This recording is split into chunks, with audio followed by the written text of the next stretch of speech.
Oral questions, questions orales. The honourable member for Elgin, St. Thomas, London South. Thank you, Mr. Speaker. It's time once again. All of the G7 leaders are gathering together, and our Prime Minister has lots to talk about. He can brag that he's the only one of them to lead his country into a recession in the time he's been in office. In fact, he's the only leader in the G20 to do that. But the fact that Canada is in a recession is just one measure of the way things are not going well for so many Canadians. We have families living in RVs in parking lots. We have seniors sleeping in Tim Hortons because they have nowhere else to go, and we have food bank usage at record highs. Yet the Prime Minister says affordability is the best it's been in years. If this is the best, will he tell us what the worst would look like? The Honourable Government House Leader. Mr. Speaker, as the G7 wraps up in France, I know Canadians are very proud to be represented by the Prime Minister on the world stage, and will be very proud to learn as he returns that he returns with 13 new agreements that will generate over $5 billion in investments in our country, new contracts for critical minerals, new contracts for Canadian defence firms as part of the SAFE arrangement, and new partnerships to build a stronger, more self-reliant Canada in a troubled world, Mr. Speaker. The honourable member for Elgin, St. Thomas, Mr. Speaker, we've London, heard these Prime Minister's announcements. No, I'll ask the member to start over. I hadn't called on him yet. The honourable member for Elgin, St. Thomas, London South.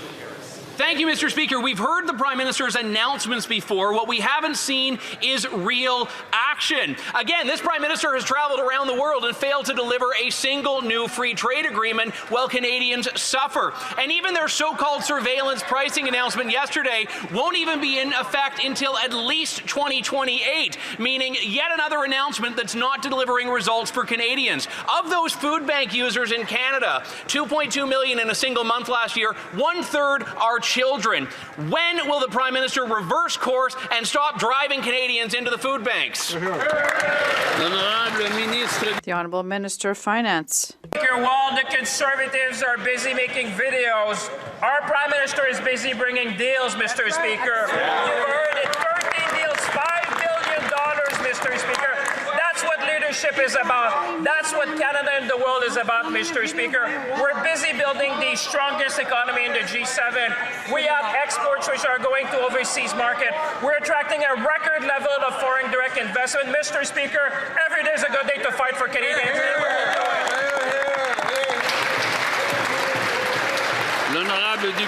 The Honourable Member for Charlesbourg-Saint-Charles. Mr. Speaker, the Prime Minister has said that the cost of living is at its best in decades, but I hate bad news. We're in a recession. I crossed Quebec last week to meet with entrepreneurs across the province, and they always say the same things. Expansion projects have been suspended, and some people have to do their business outside of Canada. Companies prefer to produce elsewhere other than in Canada. The Honourable Minister of Finance. Mr. Speaker, my colleague will happy to learn that the Canadian economy has the second strongest growth in the G7, not only in terms of growth, but also in terms of investment. Take Bombardier, for example. The aerospace industry in Quebec is flourishing, Mr. Speaker.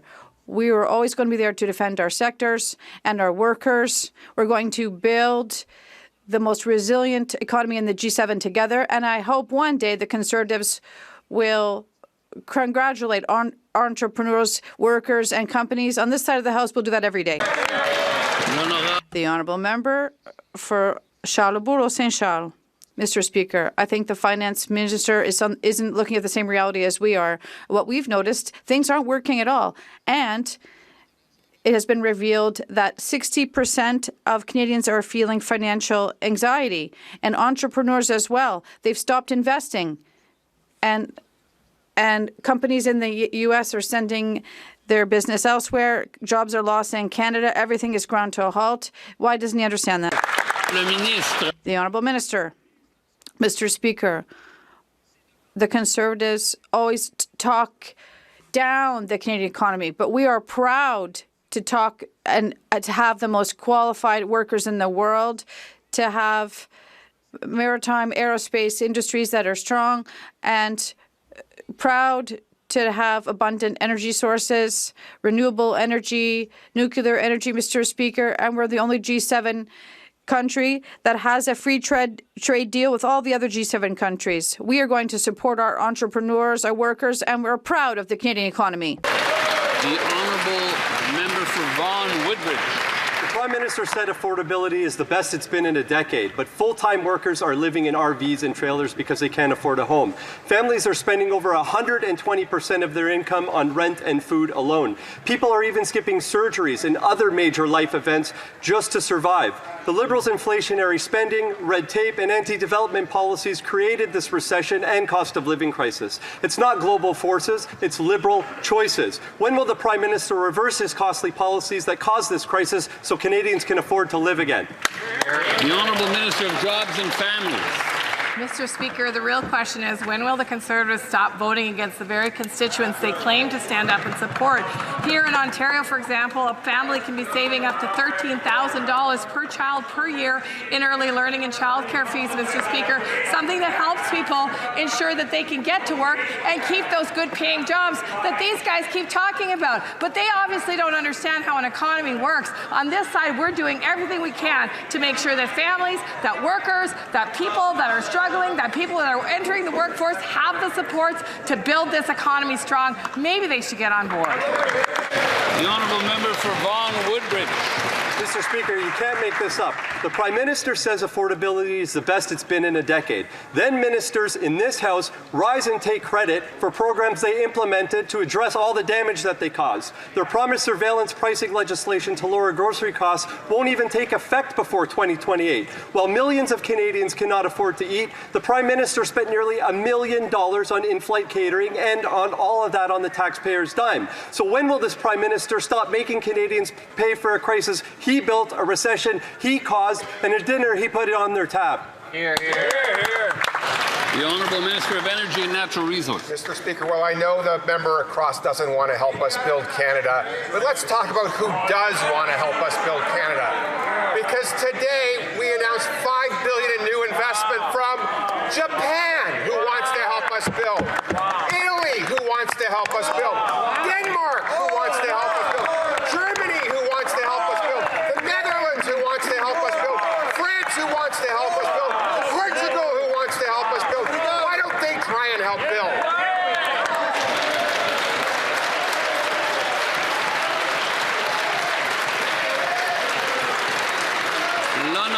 The honourable member for Saint-Jean. Mr. Speaker, the Liberals are confusing a parliamentary majority with the right to do whatever they want, whenever they want. It's gag order after gag order, and what's even stranger is that their bills are guaranteed to pass. Yesterday it was C-30, which reauthorizes some banned pesticides. Today it's C-22, which authorizes the abusive surveillance of citizens. This comes on top of all the other laws, such as C-5, where the PM grants himself the power to circumvent the law. And if the Liberals want to push through these gag orders so quickly, is it to prevent the public from realizing the extent of their abuse of power?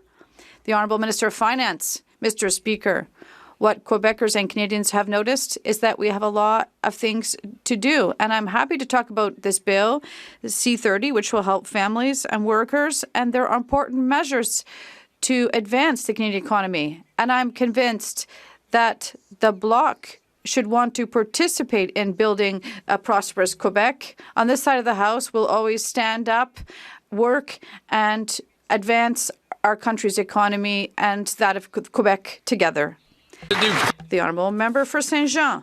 Mr. Speaker, the Prime Minister shows contempt for the work of this Parliament. He pushes through abusive laws using gag orders. He concentrates all the powers in the hands of the Cabinet, and he uses them to deregulate for the benefit of primarily U.S. companies or to suspend the enforcement of laws. Internationally, he says he wants to have an alliance of middle powers against Donald Trump, but in reality, he's making concession after concession to the U.S. President. The Liberals promised Quebecers a green banker. They promised a strong leader who would stand up to Washington. Why did we end up with neither? The Honourable Minister of Government Transformation. Thank you, Mr. Speaker. The Bloc, unsurprisingly, has to admit that Canadians chose to send 44 members from Quebec from this side of the House. we can build by uniting the Canadian economy, and that's what we're doing. In the Port of Quebec and with high-speed rail between Quebec City and Toronto, they know they're taking orders from their other from the PQ in Quebec, as if the independent Quebec doesn't need to be united. And it's sad to see they aren't supporting these measures.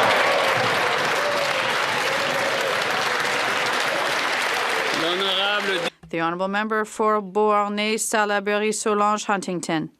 Mr. Speaker, this government is undermining democracy with the C-22 gag order.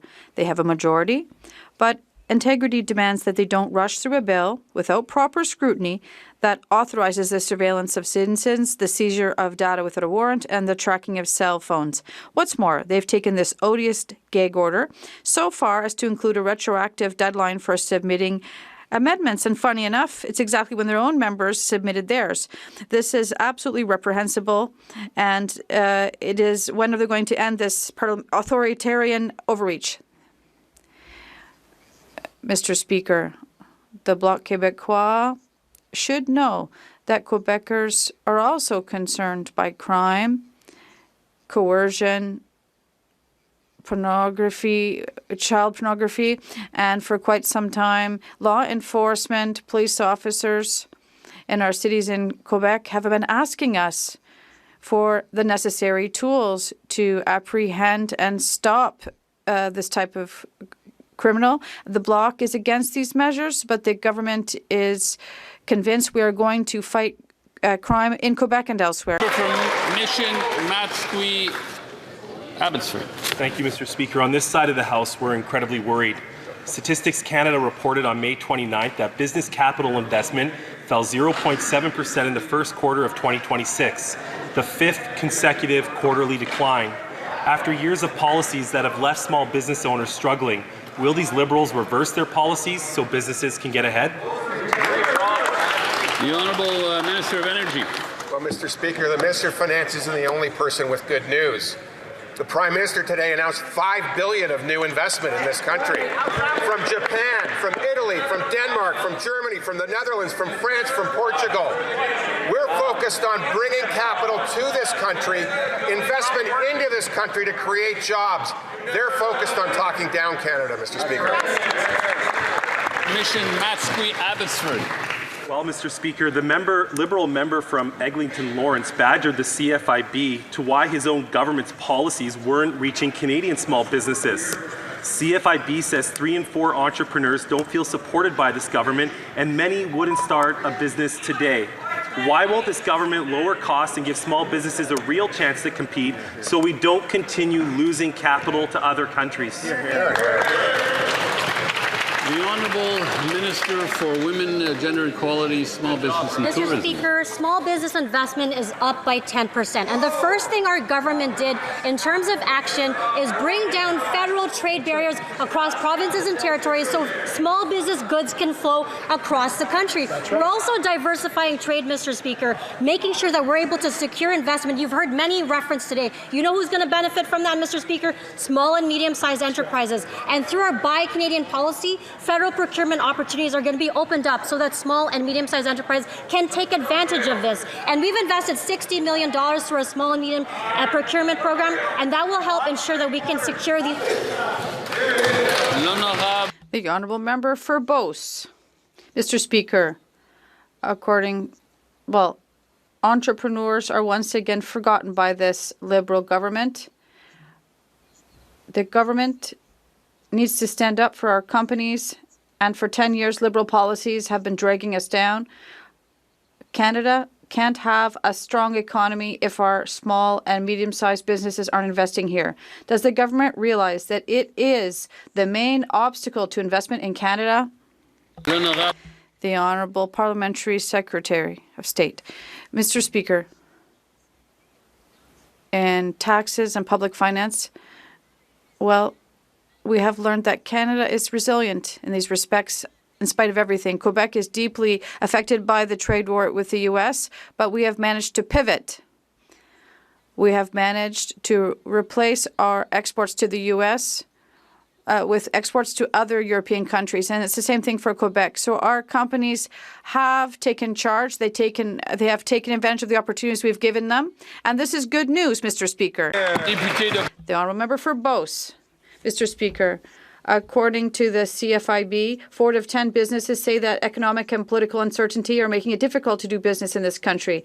In Beauce, we're fortunate to have extraordinary companies like Beauce Atlas and Bois Hamel, who create jobs and wealth in our regions. But for the past 10 years, the Liberals, with their massive deficits, instability, and lack of leadership, have been putting the brakes on our investments in Canada. Mr. Speaker, do the Liberals realize that they're part of the problem facing Canadian businesses? The Honourable Minister of Government Transformation. Mr. Speaker, the lack of leadership, well, for at least 2 years, the Conservatives have been looking for the Canadians have been looking for the Conservatives' plan, but they haven't seen it. And I would ask them to look at the 2025 budget. We have the super deduction to help companies and increase productivity, and that's exactly what they expect from our government. And not only, we're diversifying our markets. And today, like my colleague said, the figures speak for themselves. We've increased our imports elsewhere, 23% to the U.S. We're investing in infrastructure, whether it's ports in Quebec or Montreal. We're going to be productive across the country. Member for Kildonan and St. Paul. Despite big promises from this Prime Minister to bring generational economic change and move at speeds never before seen, the backbone of the Canadian economy, our small businesses, are struggling under this high tax, big deficit spending Liberal government. Over half of small businesses in this country have said they would not recommend starting a business in Canada today. This is devastating news, Mr. Speaker. After a decade of Liberals, Canada has become an unwelcome place to do business. And under this Prime Minister, it's not getting any better. When will the Liberals reverse their harmful policies so that businesses can get ahead? The Honourable Minister for Women, Gender Equality, Tourism and Small Business. Thank you, Mr. Speaker. Despite the fact that we are experiencing global headwinds in this country, Canada is functioning from a position of strength, Mr. Speaker. Our economy continues to outperform many different G7 countries, from Germany to Japan and Italy, Mr. Speaker. We've secured 20 new economic partnerships. You've already heard today, thanks to the Prime Minister, 13 new economic partnerships. This is going to strengthen small businesses, strengthen supply chains, and support SMEs get the opportunities that they need to make sure to pivot away from the U.S. tariffs, Mr. Speaker. We're going to continue to be there for small businesses and provide support when they need it. The Honourable Member for Kildonan, St. Paul.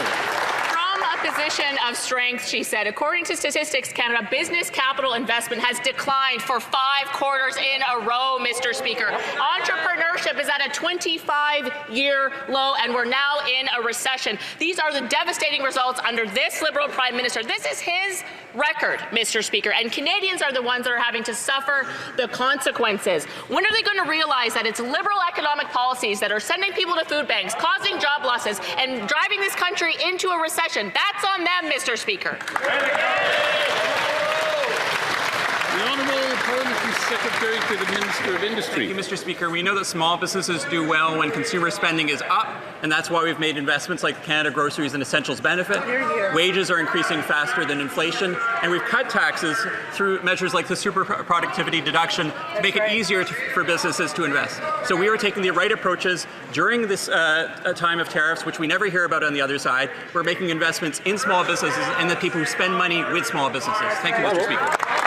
Member for Calgary McKnight. According to the CFIB, 3 in 4 small businesses do not feel supported by the Liberal government, and more than half would not recommend starting a business in Canada. But the Liberals continue to punish the small businesses with high taxes and red tape. 4,000 Canadian restaurants are facing closure this year because of rising costs and taxes. Conservatives have a plan to cut taxes and red tape to keep our small businesses open. Will the Liberals reverse their economic policies so businesses can get ahead? Thank you. The Honourable Secretary of State for Financial Services. Mr. Speaker, I've had the privilege of actually running small businesses in the economy, not like that Conservative leader who's never worked a day outside of this House. Sometimes a small business or a government is faced with challenges. They're faced with headwinds. You can do one of two things. You can throw your hands up, offer nothing, no solutions, or you can lead. You can pivot, you can rebuild, you can reinvest. Mr. Speaker, we are doing just that on this side of the House. They offer nothing but empty parking lot press conferences. Thank you, Mr. Speaker. The honourable member for Pierre Boucher, Les Patriotes Verchères. Mr. Speaker, for the first time in recent history, more than 100 people died last year on our roads in accidents involving heavy trucks. 102 victims. That's nearly 20% higher than the average of the past 5 years. What has changed recently that could explain this? Well, yes, cut-rate truckers. The federal government turns a blind eye to shady companies putting dangerous drivers on the road and then acts surprised when there are consequences. We proposed 10 solutions to the Liberals. How many more victims will it take before they take action?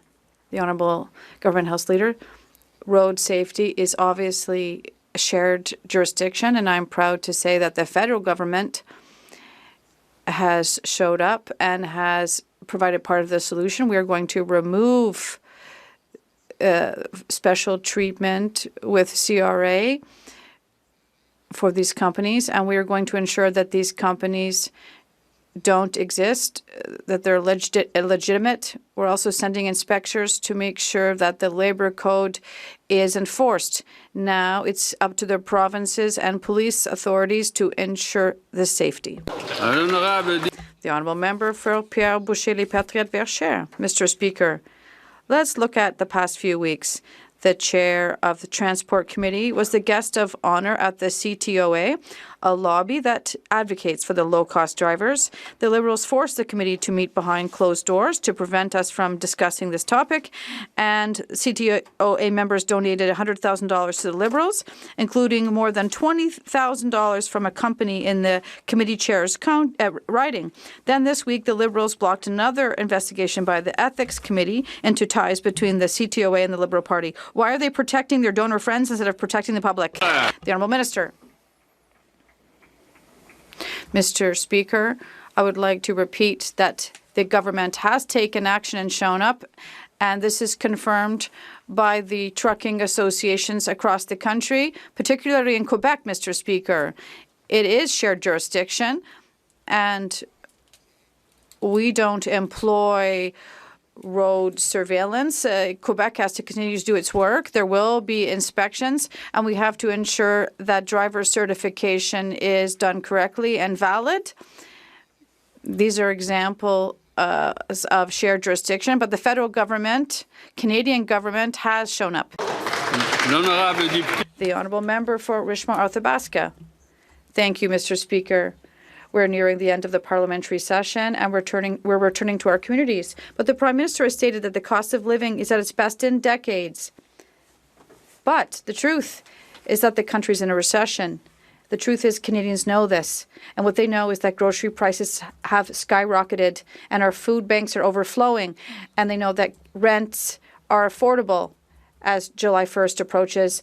And what we know is that there are 48,000 seniors waiting for their money because of the Curam fiasco. Does this Liberal Prime Minister acknowledge the failure of his government's first year? The Honourable Parliamentary Secretary to the Minister of Industry. Thank you, Mr. Speaker. Canadians know that in May we created 90,000 jobs. Canadians know that in May, there are 184,000 additional jobs, and that temporary jobs, and 27,000 were in construction. And they know that the trade surplus increased in April and May. And they also know that the Prime Minister has announced just yesterday that there are $5 billion in contracts with 13 contracts for $5 billion. Sorry, $5 billion. The honourable member for Richmond-Arthabaska. Mr. Speaker, I appreciate this, colleague, but how can he explain that the Liberal government managed to become the only G20 country in a recession through a multitude of bad decisions and mismanagement? Two issues on which I'm still waiting for answers: the $5 billion cost overrun on Coram and the land lease of $200 million in Nova Scotia. My questions are simple. When will the ministers be made aware of these issues? Who signed these contracts? And when will the Prime Minister cancel these costly Liberal policies? The Honourable Parliamentary Secretary. Mr. Speaker, we're going to continue. Canadians know that since Stephen Harper, there are when Mr. Harper was in power, 5,000 SMEs closed their doors. Well, there's the trade war with the U.S. Of course, the international context, in their opinion, is just an excuse. It is a concrete issue. We're in a trade war, and this partner that we thought was trustworthy is no longer. But we're helping companies to pivot, and we're going to succeed. The honourable member for Chicoutimi-Le-Fjord. Mr. Speaker, the Liberal Prime Minister claimed that the cost of living has never been better. Yet, that's not what CBC is reporting. More than 15,000 Canadians have launched GoFundMe campaigns to pay for their basic needs. Meanwhile, I'm not sure that the Prime Minister is really tightening his belt. We're talking about nearly $1 million in food expenses for just 14 trips, and all this at the expense of taxpayers who are struggling to put food on the table.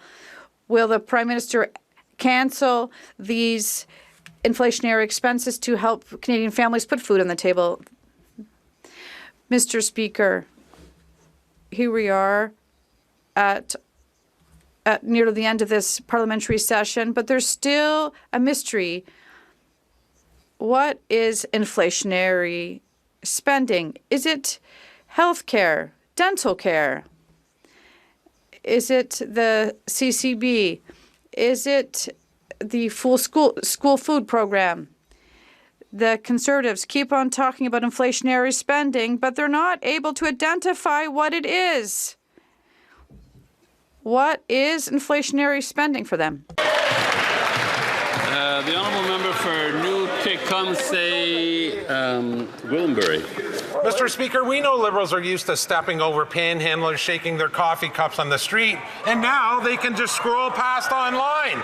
More than 15,000 fundraisers have been launched by Canadians on GoFundMe since January to cover rent, groceries, and utilities. These campaigns aren't from some unexpected tragedy. They are for covering the everyday cost of living under this Liberal government. Will the Prime Minister rein in his inflationary spending so Canadians can stand on their own 2 feet again? The Honourable Minister of Artificial Intelligence and Digital Innovation. Mr. Speaker, it's confusing to us on this side how every day the opposition party vote against every support for Canadians, and yet they raise the issue. This month, the Canadians will get the food and groceries essential. They voted against it. We are taking action against surveillance pricing to stop price gouging. You know how they can help people do that? They could support the bill. What are they doing? They're not doing it. Just for a change, try supporting some of the measures to help Canadians instead of just talking down the economy. The honourable member for New Tecumseh, Gwillimbury. Speaker, if all these Liberal policies were working, our people wouldn't be reduced to begging on the internet just to get by. These programs do nothing for the millions of Canadians who are working full-time and still can't afford groceries or rent because of the Liberals' Made in Canada recession. That's why they're forced into food banks, crowdfunding online, and living in RVs and parking lots. When will the Prime Minister reverse his costly policies that have left Canadians with no other choice? The Honourable Minister of Immigration, Refugees and Citizenship. Thank you very much, Mr. Speaker. Thank you to that colleague. He's asked that question a number of times and it's been answered. Let me tell you what Canadians do want to know. And what Canadians know is that this government is focused on building a stronger economy through responsible managed migration. We've tightened our processes, and the latest numbers prove it. The temporary resident population is down 73%. Asylum claims are down 63%. The non-permanent resident population dropped for 18 consecutive months, and asking rents have dropped for 20 months. Numbers don't lie, and our plan is working. The honourable member for Hull Aylmer.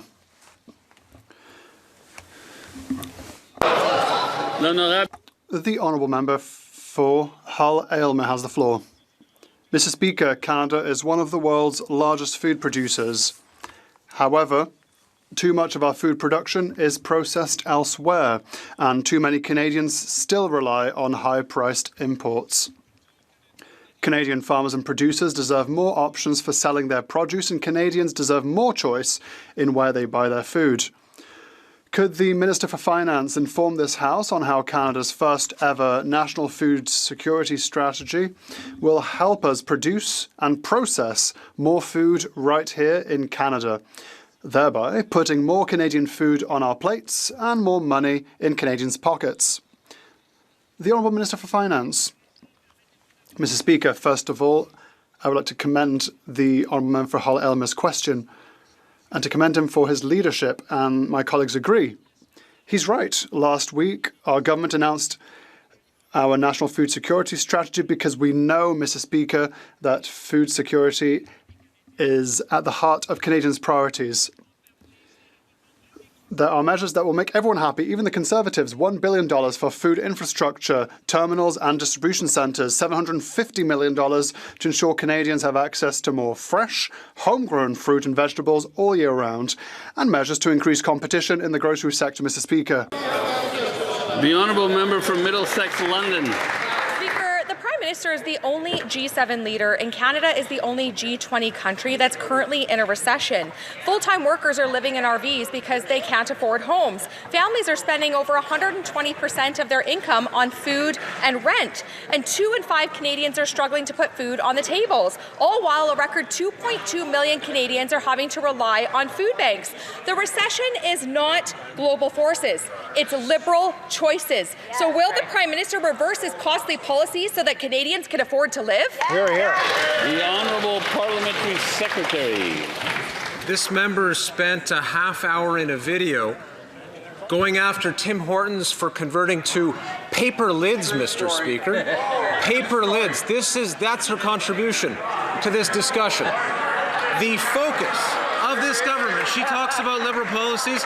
Liberal policies are squarely focused on the economy, on jobs, on youth, on childcare, on dental care, on pharmacare, on making sure we have a prosperous environment, on making sure we have a prosperous society to give back to our kids. Honourable Member for Middlesex, London. The Honourable Member for Middlesex, London. Mr. Speaker, Liberal claims of success are completely detached from reality. Canadians are crowdfunding their way through this cost of living crisis, and the Prime Minister has blown nearly $1 million on luxury in-flight catering on just 14 flights, including $175,000 on one single flight. That bill could feed a family in Middlesex, London for 55 years. Canadians can't afford groceries, so will this Prime Minister stop his outrageous luxury lifestyle on the taxpayer's dime and reverse his policies so Canadians can afford to live again? The Honourable Minister of Justice. Mr. Speaker, when my Conservative colleagues see a vulnerable Canadian, they see a political opportunity to exploit. We see people that we want to help. But, Mr. Speaker, this question has been asked and answered. It has been fascinating to me over the last number of weeks how the Conservatives have completely dropped their focus on public safety in this country. Let me tell you why. We've got a legislative agenda that's going into effect. The Bail and Sentencing Reform Act is now law in Canada. Later today, we are going to vote on on the Combating Hate Act, and by the end of the week, we are going to adopt the Protecting Victims Act. We can balance the economic interests of the country, the needs of families, and public safety at the same time. Let's not just focus on political opportunity. The honourable member for Regina Louvain.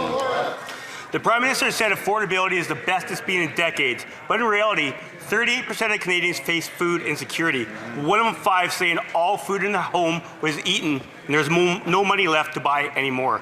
It's no wonder the Food Bank Canada gave this Liberal government an F on food insecurity. Will this Prime Minister reverse his costly policies that caused this crisis so Canadians can afford to once again live? The Honourable Secretary of State for Rural Development, through the chair. Thank you very much, Monsieur le Président. I just want to talk about agriculture for a moment, Mr. Speaker. In the last 10 years that these folks have been here, really doing nothing, Mr. Speaker. Back home in Saskatchewan, we have Saskatchewan's back, Mr. Speaker. In the last 10 years, they have doubled the value amount of all agricultural products without the federal Conservative caucus's help. This government stood by Saskatchewan. We'll continue having Saskatchewan's back. In the meantime, sit back for another 10 years. We got this.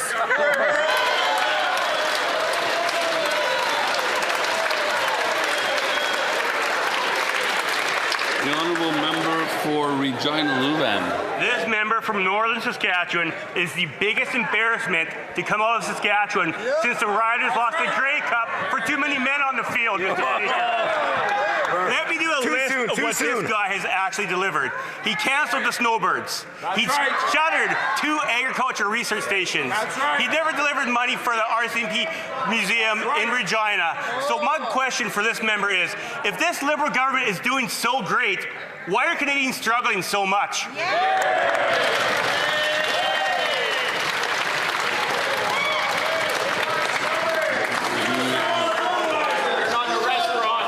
Hey, the Honourable Secretary of State for Rural Development. Thank you very much, Mr. Speaker. The Prime Minister is methodically building a vast, exciting world partnership.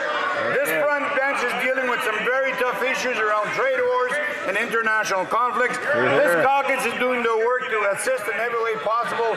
What the country cannot afford, Mr. Speaker, is the voodoo economic plan of the Conservatives, Mr. Speaker. They make no sense. They haven't made any sense in the last 10 years, and I doubt very much we'll see anything that makes sense over the next 10 years, Mr. Speaker.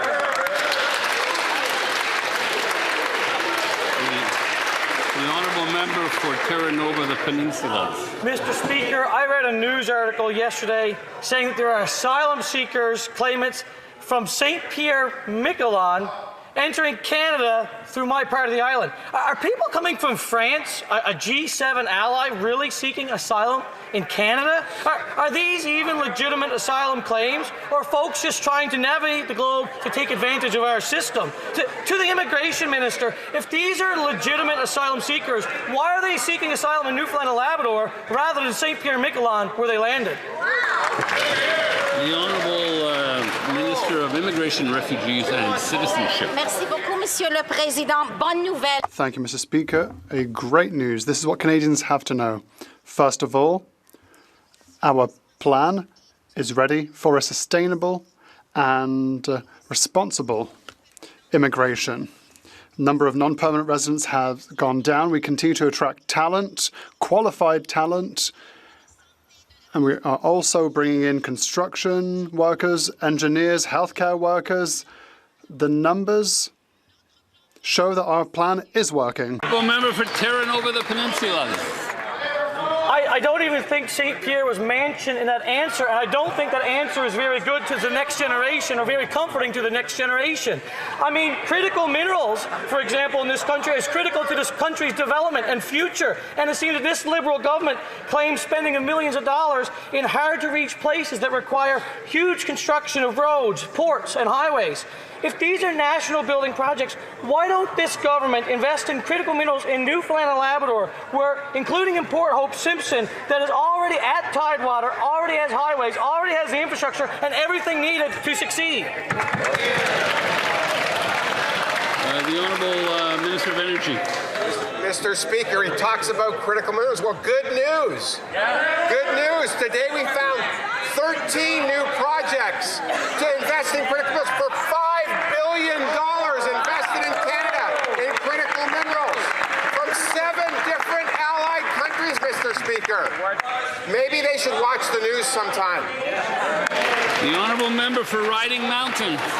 Mr. Speaker, yesterday the Liberal chair of the Health Committee suspended the meeting with the cameras off, blocking emergency meetings from being held in public over the summer. Today, he cancelled the final Health Committee meeting entirely. This is a blatant abuse of power to shut the Health Committee down and block an investigation into the $300 million prescribed IT scandal. Conservatives were ready to work throughout the summer. So why did the Liberal chair of the Health Committee abruptly cancel Thursday's meeting to block an investigation into the prescribed IT?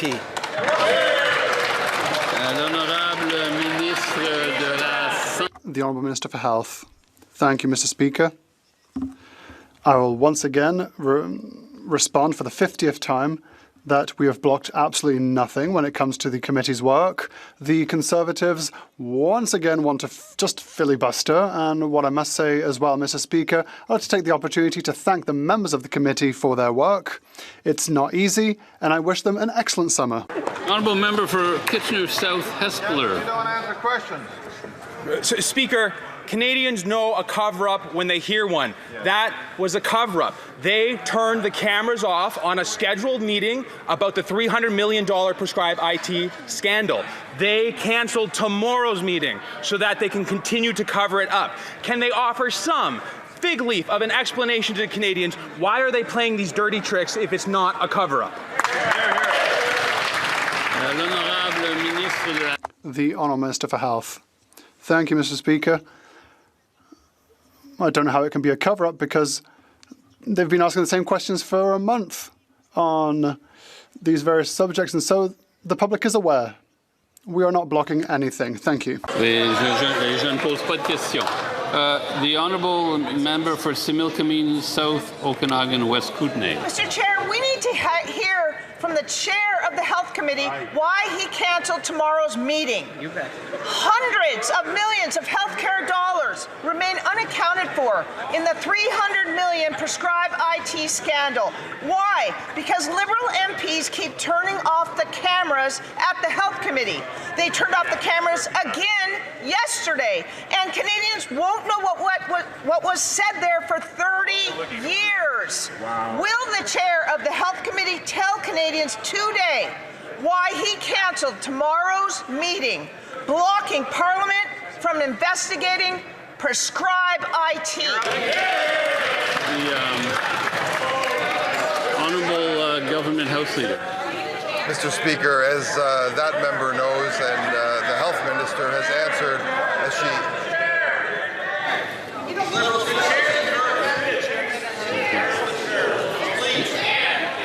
The Honourable Government House Leader. Mr. Speaker, the Health Minister has answered that question several dozen times over the course of this session, and this is a perfect example, Mr. Speaker, for the Canadians watching at home as they yell at me from across the aisle that the obstruction and the waiting and the pointless talking and anything they can possibly do to halt the work of Canadians that gets done in this place is what Conservatives do. They use this tactic.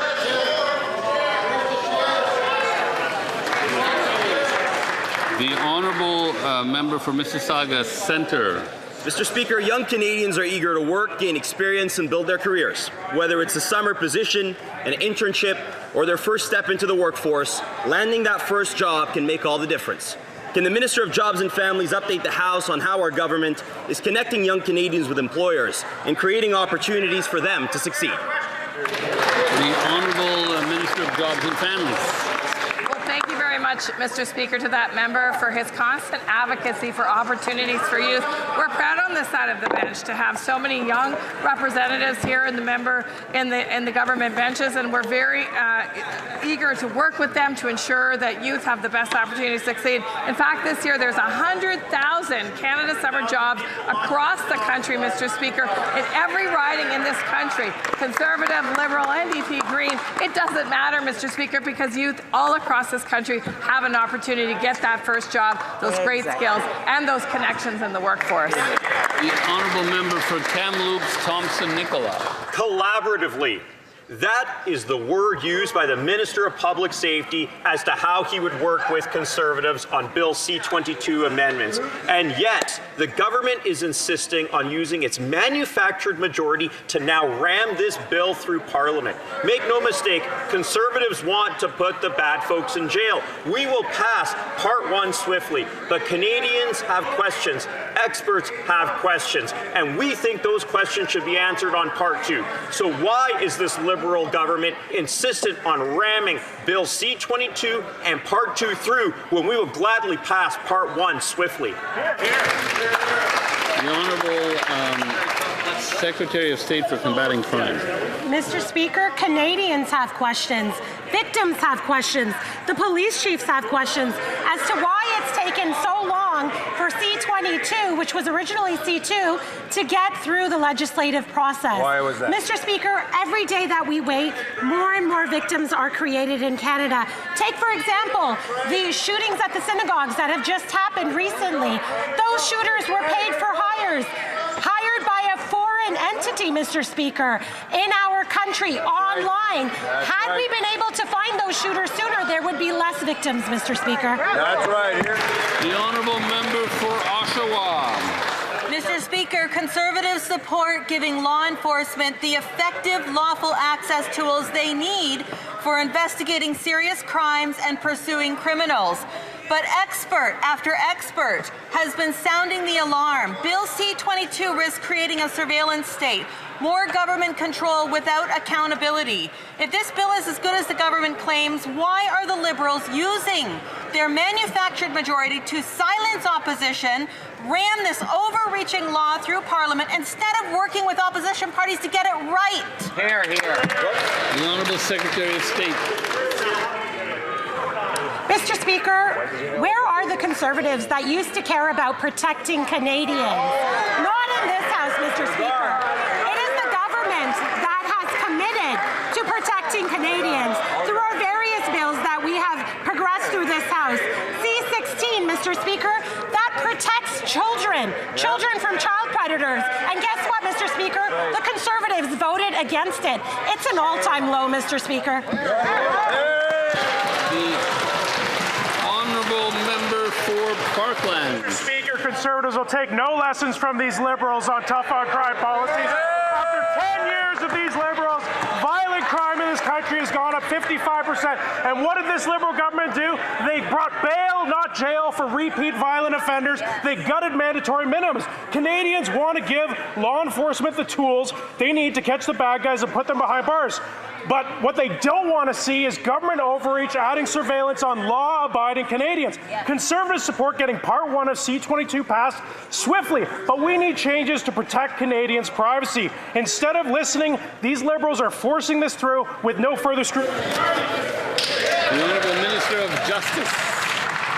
Mr. Speaker, my honourable colleague says he'll take no lessons from the government. Will he take lessons from the head of the Canadian Association of Chiefs of Police, who told me that he has been working on lawful access for more than 30 years in this country? He said it is the #1 tool that he needs to combat extortion in this country, to combat the scourge of child sexual exploitation and abuse material, and to tackle organized crime. Mr. Speaker, the honourable member also mentioned bail. I would point out to him that 2 nights ago, Canada has new laws. We have reformed the bail system. We are reforming the sentencing system.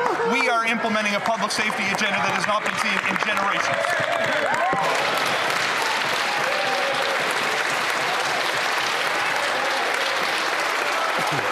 The honourable member for Nunavut. Udluk Okaktitayi. June is National Indigenous History Month, a time to celebrate the cultures, languages, histories, and contributions of First Nations, Inuit, and Métis peoples.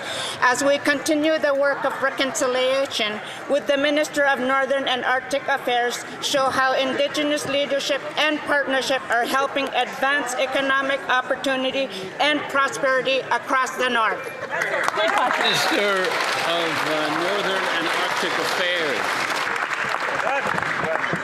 Kuyanamak, to my beautiful colleague for her tireless advocacy. There is so much to celebrate during National Indigenous Peoples History Month.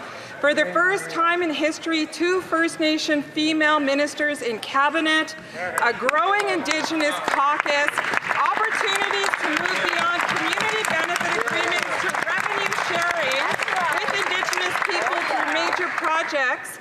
Together, we're reducing barriers, accelerating regulatory processes in the North. Together, we're reducing all of the challenges in the North, hand in hand, building Canada strong. The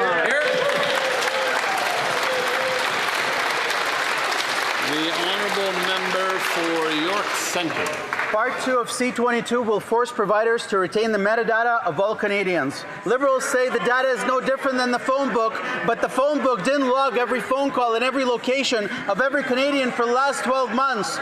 There are also real concerns that foreign actors will exploit backdoor to encryption. Law-abiding Canadians don't want their privacy breached, but Liberals are cutting off debate and ramming the bill through.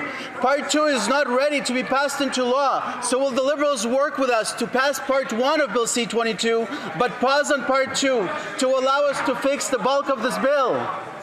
The Honourable Government House Leader. Well, growing up, Mr. Speaker, I chose the Liberal Party for a whole host of good reasons, but growing up, the Conservative Party used to stand for one very clear thing, is that they stood with the forces in blue, they stood for law and order, they stood for crime prevention in this country. Right now, the other side has taken over, Mr. Speaker. The conspiracy theories, the rabbit holes, the tinfoil hats are all out, Mr. Speaker. Where are the law and order Conservatives? Will they stand with us Liberals and take on crime in this country?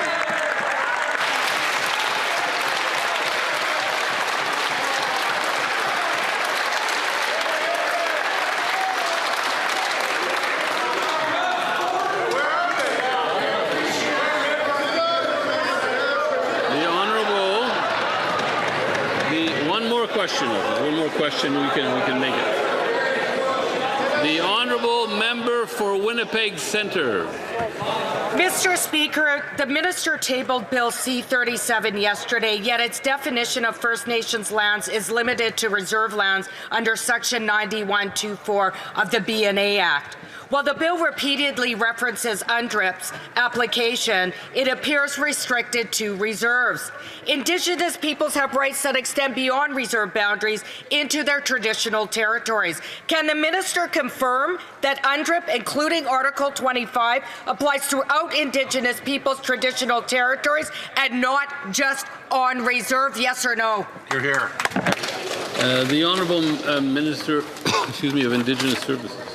Thank you, Mr. Speaker. I'm happy that my colleague has asked the question. It is one of great importance because we know that First Nations have to do the work of expanding the minimum standards that are now applicable in their communities, setting the regulatory gaps for in-community and out-of-community in partnership, working, negotiating, and collaborating with provincial and territorial governments. For the first time ever, this government has been able to secure that in collaboration. We will support them in community, out in partnership at all tables, because we want to honor the work that we do with them. Thank you, Mr. Speaker. I wish to draw the attention of members to the presence in the gallery of the Honourable Mike Moyes, Minister of Environment and Climate Change for the province of Manitoba.